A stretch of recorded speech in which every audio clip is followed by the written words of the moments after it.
Hello friend, स्वागत है आपका अपने यूट्यूब चैनल स्टडी अड्डा 24 ऑफिशियल में।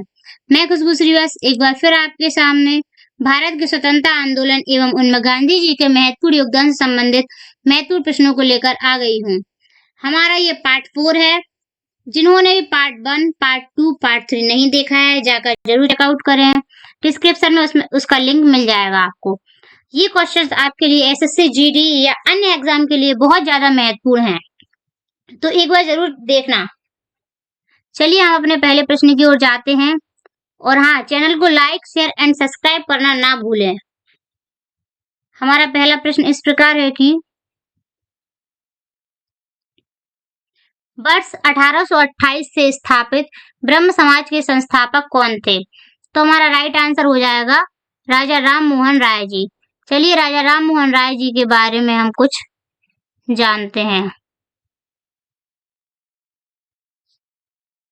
20 अगस्त 1828 को राजा राम मोहन राय ने ब्रह्म समाज की स्थापना की थी।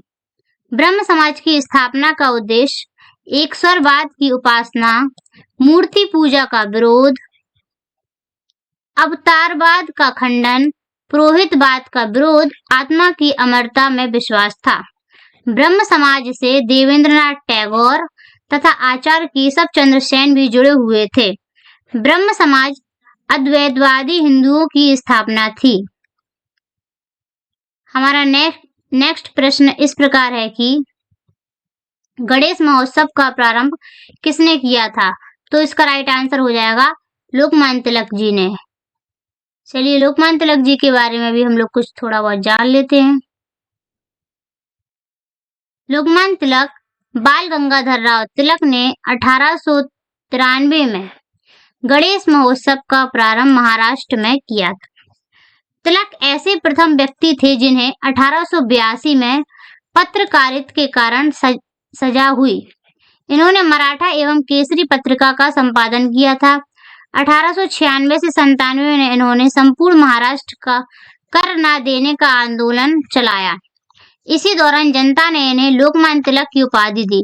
इन्होंने मांडले जेल प्रवास के दौरान गीता रहस्य नामक पुस्तक की रचना की। तिलक एकमात्र ऐसे कांग्रेसी नेता थे जो भारतीय राष्ट्रीय कांग्रेस के अध्यक्ष नहीं बन पाए। वैलेंटाइन रोज ने इन्हें भारतीय अशांति का जन्मदाता कहा है। चलिए हम अपने नेक्स्ट क्वेश्चन की ओर जाते हैं। हमारा नेक्स्ट क्वेश्चन है, बंगाल में सामाजिक धार्मिक सुधारों के अग्रणी आत्मीय सभा की शुरुआत किसने की थी? तो हमारा राइट आंसर हो जाएगा राजा राम मोहन राय जी ने।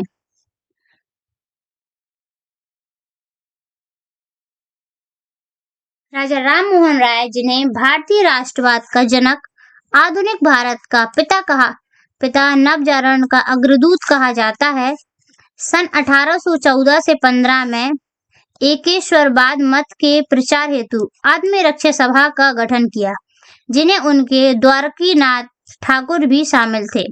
1809 में प्रकाशित उनके द्वारा पुस्तक तोहफल उल मुबाहिद्दीन, जिसका अर्थ ईश्वरवादियों का उपहार होता है, आत्मीय सभा की आधारभूत पुस्तक थी।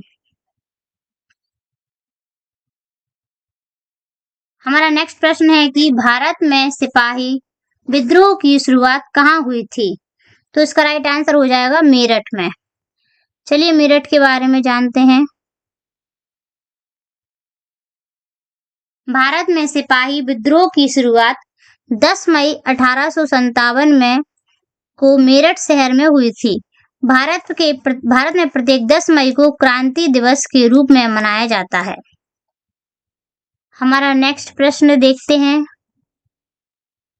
1857 के विद्रोह के दौरान बहादुर शाह ने किसे साहब-ए-आलम बहादुर का खिताब दिया था? तो हमारा राइट आंसर हो जाएगा बख्त खान। चलिए बख्त खान के बारे में कुछ जानते हैं। भारत के प्रथम सैनिक विद्रोह 10 मई 1857 ईस्वी को मेरठ से शुरू हुआ। मेरठ के विद्रोही दिल्ली पहुंचे और 12 मई को विद्रोही ने दिल्ली पर अधिकार कर बहादुर शाह द्वितीय को भारत का सम्राट व विद्रोह का नेता घोषित किया?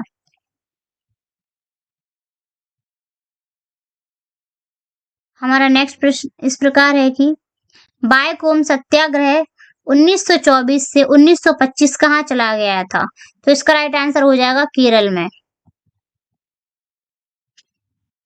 बायकोम सत्याग्रह 1924 से 1925 ईस्वी में केरल के त्रावणकोर में चलाया गया। आंदोलन का नेतृत्व टी के माधवन, के कल्पन तथा के पी केशव मेनन ने किया। यह मुख्यतः छुआछूत के खिलाफ था। अगर आपको ये एमसीक्यू अच्छे लगते हैं और आपको हमारी ये जानकारी पसंद आती है तो चैनल को शेयर करना एंड सब्सक्राइब करना ना भूलें। वीडियो को लाइक शेयर जरूर करें। हमारा नेक्स्ट प्रश्न है कि पाइका विद्रोह का नेतृत्व किसके द्वारा किया गया था? तो हमारा राइट आंसर हो जाएगा बख्शी जगबंधु। चलिए जगबंधु के बारे में हम कुछ जानते हैं। पाइका को पहले लगान मुक्त भूमि प्राप्त थी, बाद में इनसे लगान लिया जाने लगा। फलस्वरूप पाइकों ने जगबंधु के नेतृत्व में 1817 ईस्वी में विद्रोह कर लिया और पुरी में अंग्रेज को हराकर अपना अधिकार कर लिया। यह विद्रोह उड़ीसा में ब्रिटिश ईस्ट इंडिया कंपनी के शासक के विरुद्ध सशस्त्र विद्रोह था, किंतु अंग्रेजों द्वारा 1825 ईस्वी में इस विद्रोह का दमन कर दिया। कुछ इतिहासकार इसे भारत का प्रथम स्वतंत्रता संग्राम की संख्या देते हैं। पाइका विद्रोह में कनिका, कुंजन, नयागढ़ और गुमसुर राजाओं, जमींदारों और आम किसानों का समर्थन था। हमारा नेक्स्ट प्रश्न इस प्रकार है, अखिल भारतीय किसान सभा का गठन में किस सन में किया गया? तो हमारा राइट आंसर हो जाएगा 1936 ईस्वी में। 1936 ईस्वी में अखिल भारतीय किसान संगठन बना, जिसे अखिल भारतीय किसान सभा नाम दिया गया।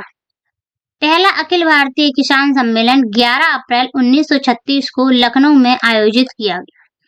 स्वामी सहजानंद सरस्वती इनके अध्यक्ष एवं प्रो एनजी रंगा इसके महासचिव चुने गए। अखिल भारतीय किसान सभा को जवाहरलाल नेहरू ने भी संबोधित किया था। इस अधिवेशन में 1 सितंबर 1936 को किसान दिवस के रूप में मनाने का निर्णय लिया गया। चलिए नेक्स्ट क्वेश्चन की ओर बढ़ते हैं। असम में अंग्रेजों की कर नीतियों के खिलाफ किस वर्ष पथारू घाट किसान विद्रोह हुआ? तो हमारा राइट आंसर हो जाएगा 1894 में। 1894 के बारे में कुछ जानते हैं। 28 जनवरी 1894 में पथारू घाट असम में एक किसान बैठक आयोजित हुई, जहां पर तत्कालीन जलाधिपति मी एंडरसन, आर्ची प्रधान जे.आर. बरिंगत और उपखंड अधिकारी में रेमिडन अपने सिपाही और अस्त्र शस्त्र के साथ वहां पहुंचते हैं। वहां दोनों पक्षों के बहस शुरू होने के बाद बरिंगत के आदेश पर सारे सिपाही उन किसानों के ऊपर अंधाधुंध गोली चलाना शुरू कर देते हैं, जिसमें 140 किसान की मौत हो गई और 150 से ज्यादा किसान घायल हो गए। इस विद्रोह को पथारू घाट विद्रोह या पथारू घाट किसान विद्रोह कहा गया। हमारा नेक्स्ट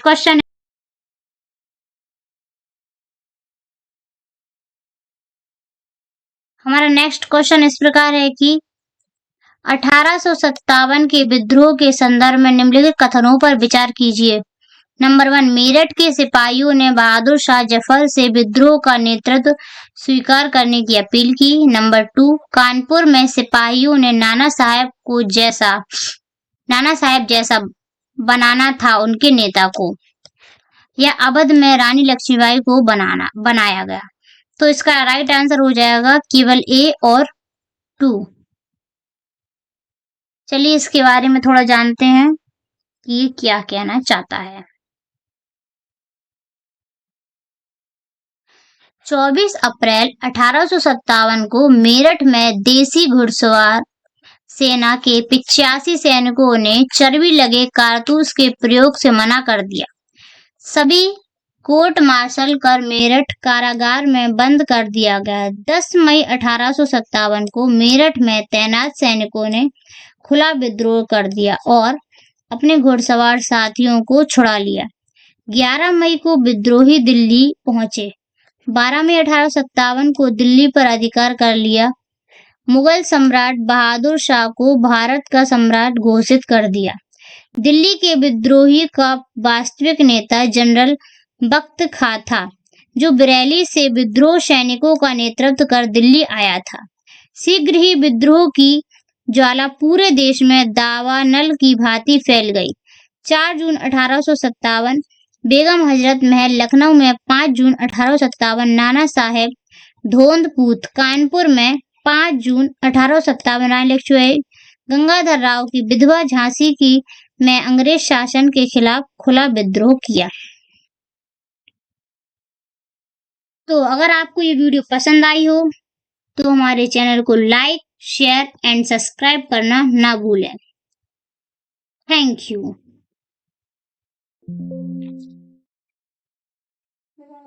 मैं